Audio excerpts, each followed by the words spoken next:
Imagine the smell of fresh-cut grass, the sound of children laughing in a suburban park, a picture of idyllic Americana, right?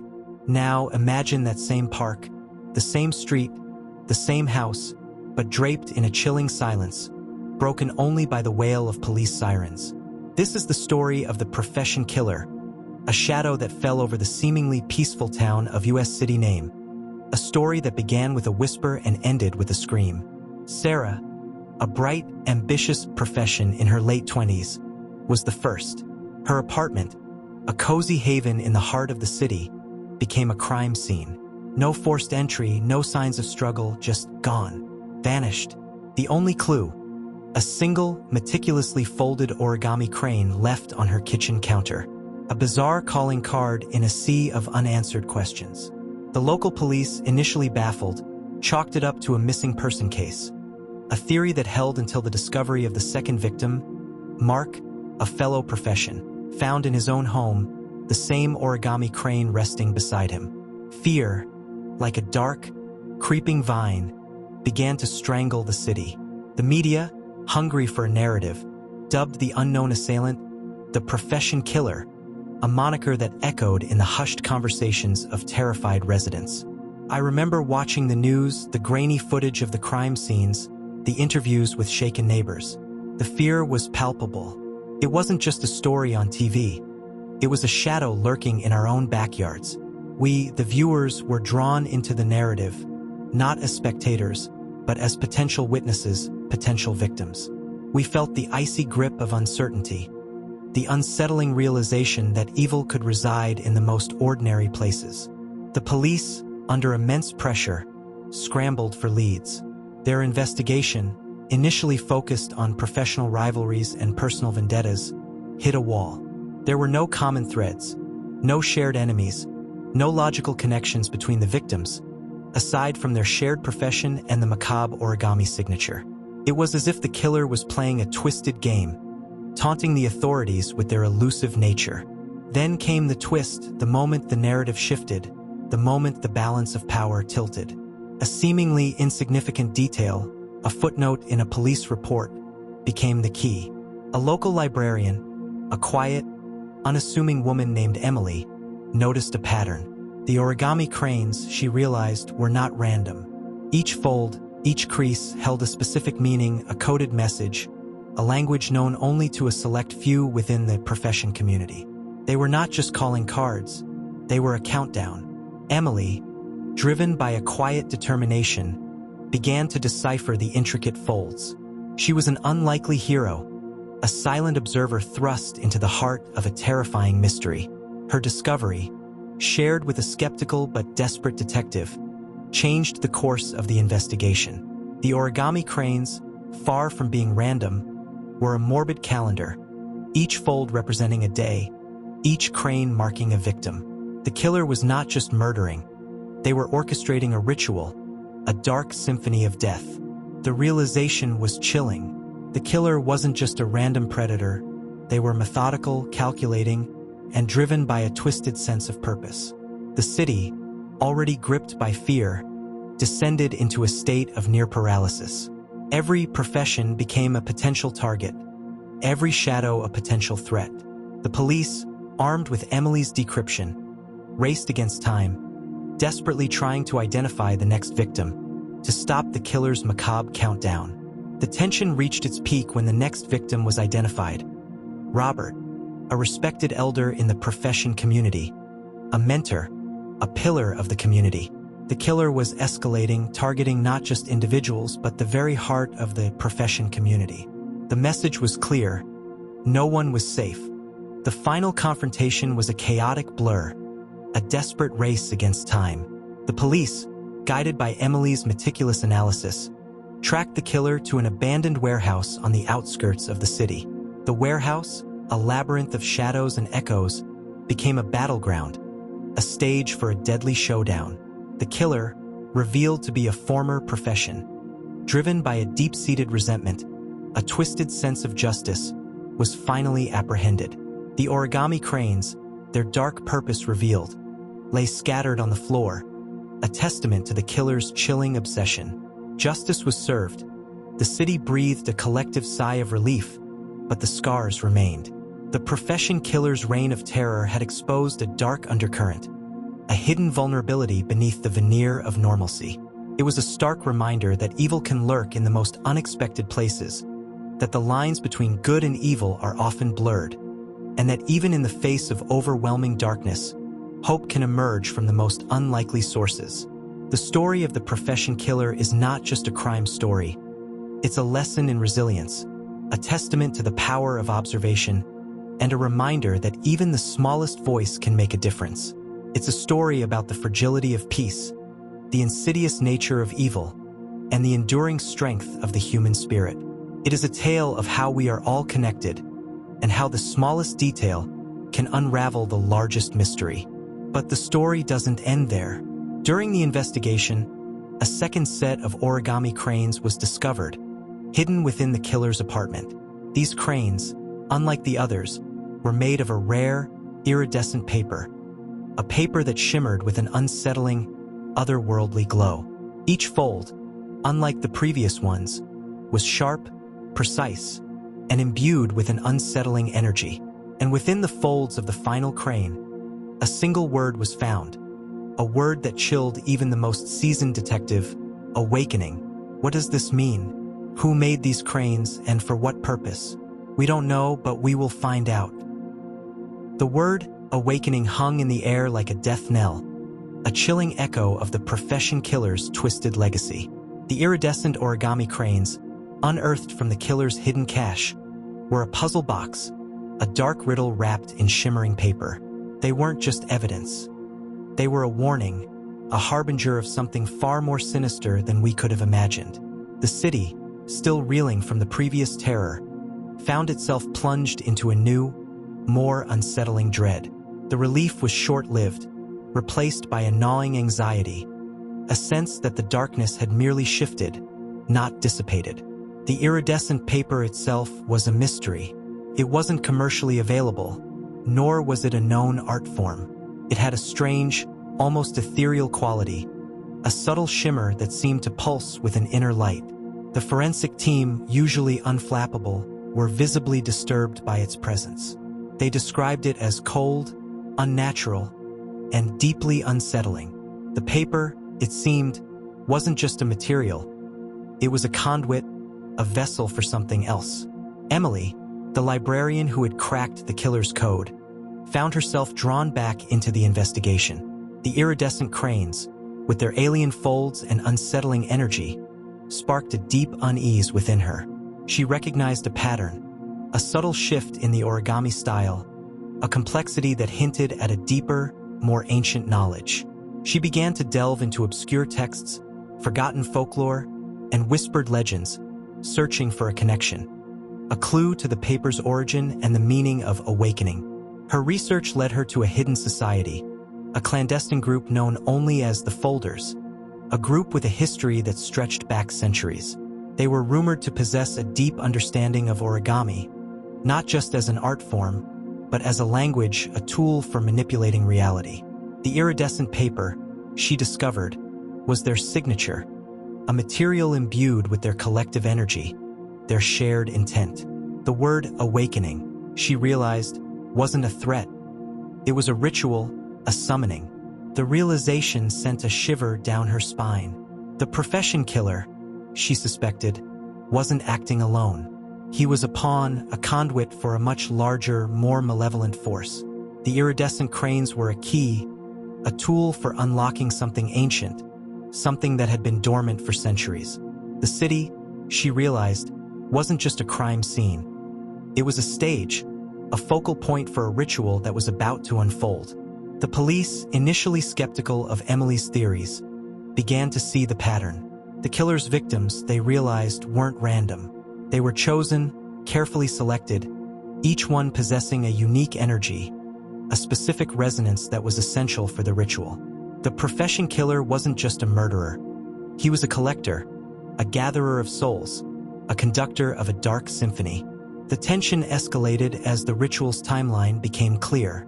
The iridescent cranes, they realized, were a countdown not to individual deaths, but to a single catastrophic event. The final crane, the one bearing the word awakening, wasn't a conclusion. It was a beginning. The ritual was set to culminate on the next full moon, a night when the veil between worlds was said to be at its thinnest.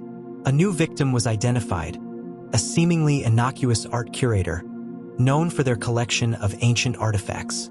They possessed an object, a small, intricately carved obsidian box, an artifact that was rumored to be a key, a conduit for the awakening.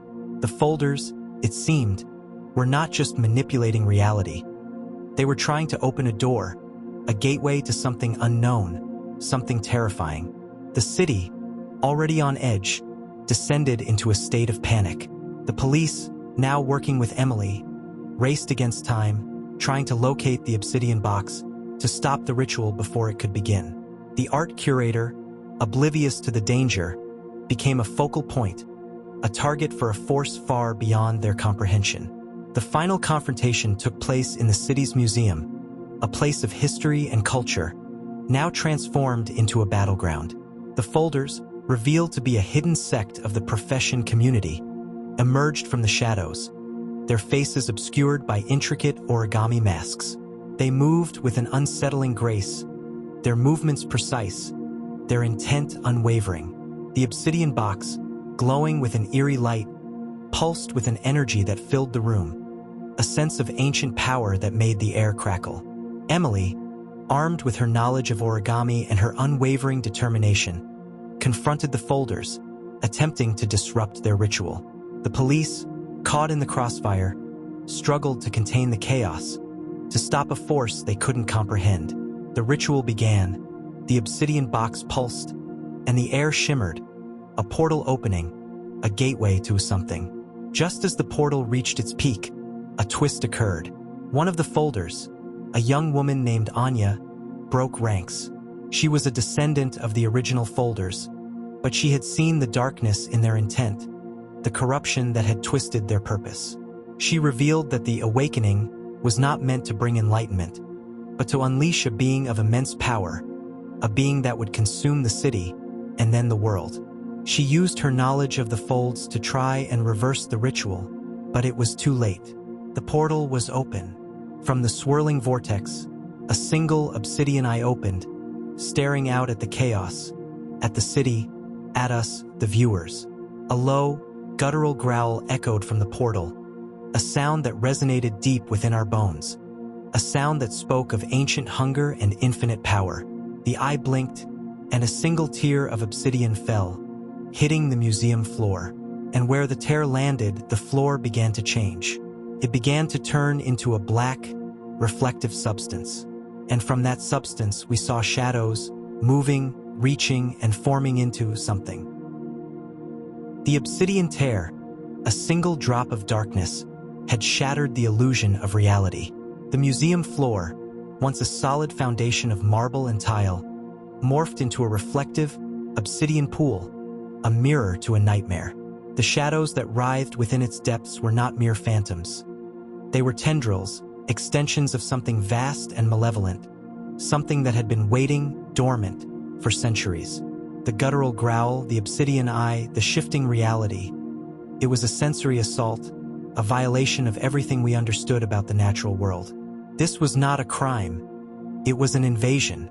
The police, their weapons useless against the encroaching darkness, retreated, their faces etched with terror.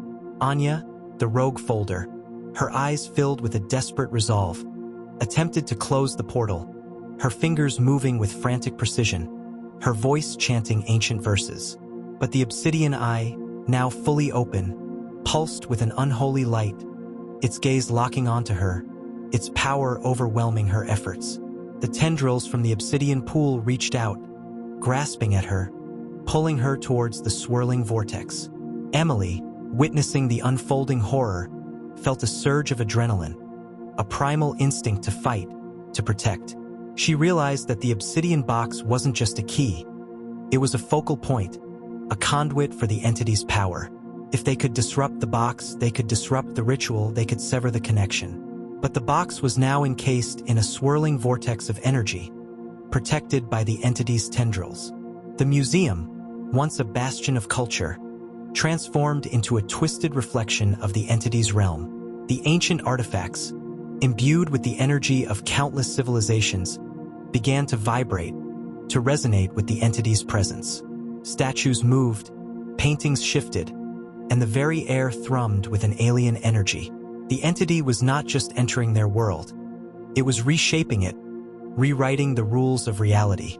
The tendrils from the obsidian pool began to spread, reaching out into the city, infecting the streets, the buildings, the very fabric of existence. The city, once vibrant and alive, became a desolate wasteland, a reflection of the entity's cold, obsidian heart. The whispers grew louder, the drumming more intense, and the obsidian eye, now a gaping maw, pulsed with an insatiable hunger. Emily, realizing that time was running out, devised a desperate plan. She remembered the iridescent origami cranes, the ones that had started this nightmare. They weren't just calling cards. They were conduits, vessels for the folders' energy. If she could replicate the folds, she could channel their power. She could create a counter-ritual, a way to sever the entity's connection to their world. She gathered the remaining iridescent paper, her hands trembling, her mind racing.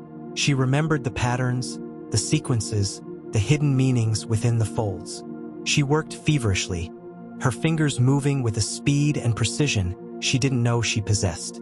Anya, still struggling against the tendrils, guided her, her voice weak but resolute, her knowledge of the folds essential. As Emily completed the final fold, the iridescent paper shimmered, pulsed, and emitted a blinding light. The obsidian eye recoiled, the tendrils recoiled, and the obsidian pool began to recede. The counter-ritual was working. The entity's connection to their world was weakening. But the entity, enraged by their defiance, unleashed its full power. The museum shook, the ground trembled, and the air crackled with raw energy. The obsidian eye, now a vortex of pure darkness, unleashed a wave of psychic energy, a mental assault that threatened to shatter their minds. Emily, Anya, and the remaining police officers, their minds reeling, struggled to maintain their focus, to hold onto their sanity. Just as the counter-ritual reached its peak, a new element emerged.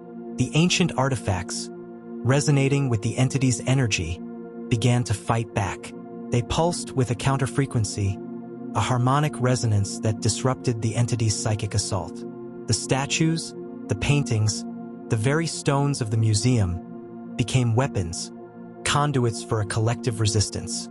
The entity, overwhelmed by the combined assault, began to retreat. The obsidian eye closed, the tendrils retracted, and the obsidian pool vanished, leaving behind a shattered museum and a city scarred by darkness. The portal closed, but the threat remained. The entity had been pushed back but not destroyed.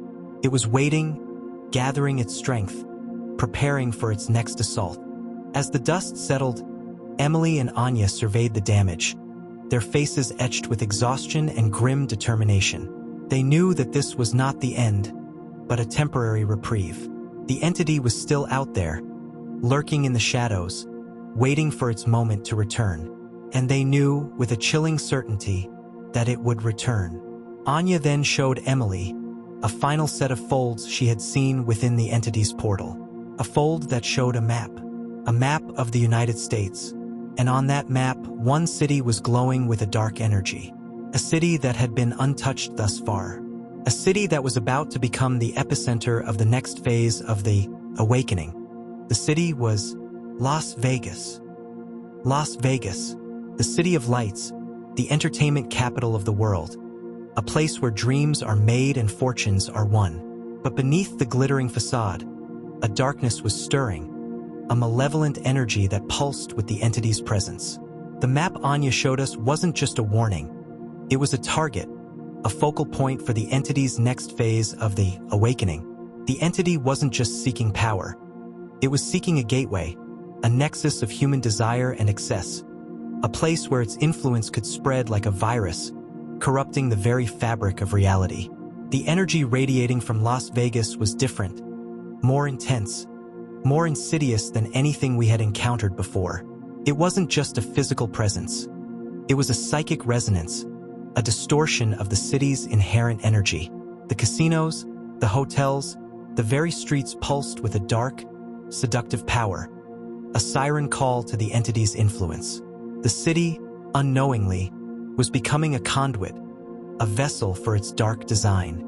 Emily, Anya, and a small, determined team of investigators, including a few hardened Las Vegas detectives who had seen the city's dark underbelly, arrived in Las Vegas, their faces grim, their resolve unwavering.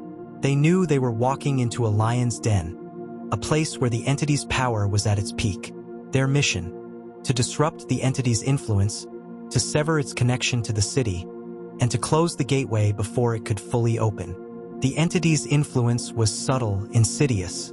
It wasn't a blatant display of power, but a slow, creeping corruption. The slot machines, once symbols of chance and fortune, became conduits for the entity's psychic energy, their flashing lights and hypnotic sounds weaving a spell of obsession and despair. The high roller suites, once havens of luxury and indulgence, became chambers of psychic resonance, their opulent decorations amplifying the entity's influence. The city's inhabitants, unaware of the danger, became unwitting pawns in the entity's game. Their desires, their ambitions, their very thoughts were being manipulated, twisted, and amplified by the entity's presence.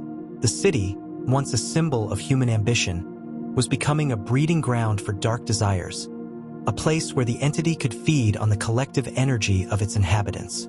Emily, using her knowledge of origami and Anya's insights into the folder's rituals, began to decipher the entity's influence. She realized that the entity wasn't just manipulating the city. It was creating a network, a web of psychic connections that radiated from the city's core, the heart of the casino district. The gateway, she realized, wasn't a single point. It was a network, a web of interconnected energies that needed to be severed. The team, working against time, began to dismantle the entity's network, disrupting the psychic connections, severing the conduits of dark energy. They targeted the casinos, the hotels, the places where the entity's influence was strongest. They used counter-rituals, ancient symbols, and the power of human intention to disrupt the entity's hold on the city. The entity, sensing their interference, retaliated. It unleashed its full psychic power, warping reality, twisting perceptions, and creating illusions that threatened to shatter their minds.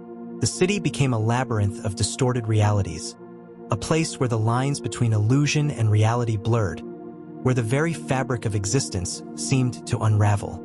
The final confrontation took place in the heart of the casino district, at the top of the tallest hotel, a place where the city's energy converged, a focal point for the entity's gateway.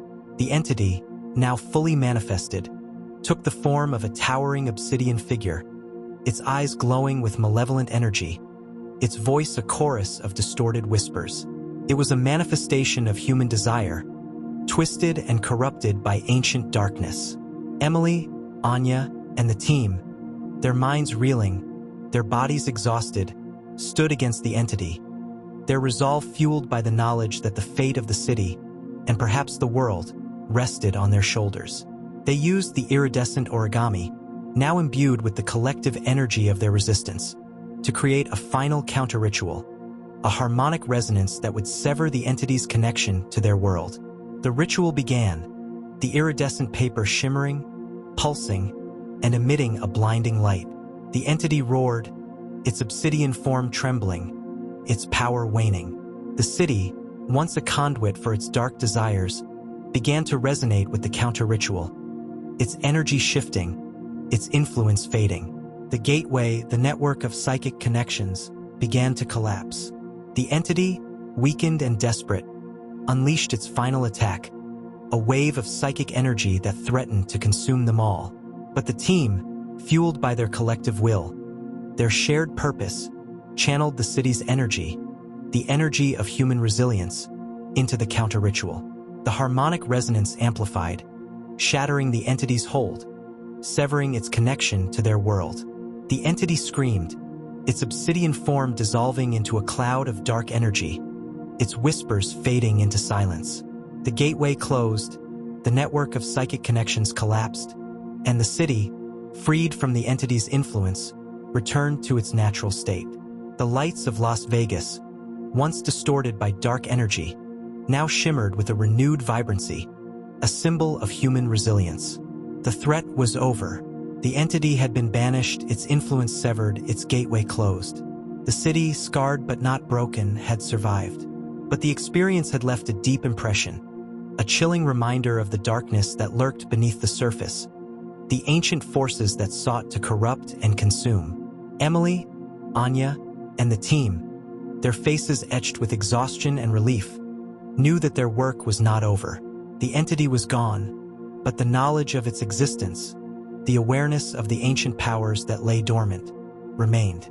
They knew that they had only delayed the inevitable, that the darkness would return, in another form, in another place, seeking another gateway. They had bought humanity time to prepare, time to understand, time to learn from the darkness so that they could better defend the light. The world had changed, and with that change, we now all understood that the shadows are always watching. But, for now, the lights of Las Vegas burned bright, a beacon of defiance in the face of ancient darkness, a testament to the enduring strength of the human spirit.